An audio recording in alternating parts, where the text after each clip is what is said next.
najavljuje kulturno-umjetničko društvo Bosanska Posavina Peć!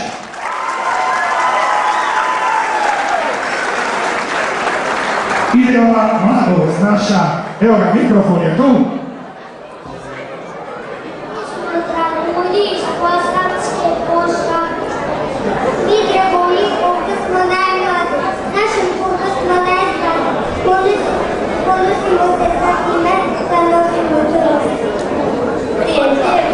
Došli smo u put da se družimo koji svaki.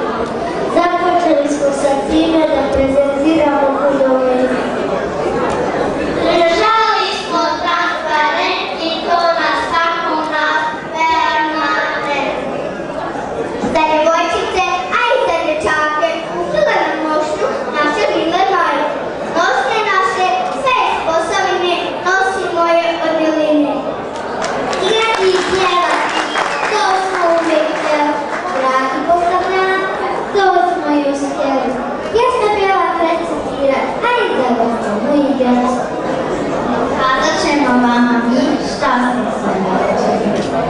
Pjevati i igrati, to nam je u duši. Kako želju ima, nek nam se pridruži.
To su naši dragulji, to je naša budućnost, prijatelji moji, roditelji.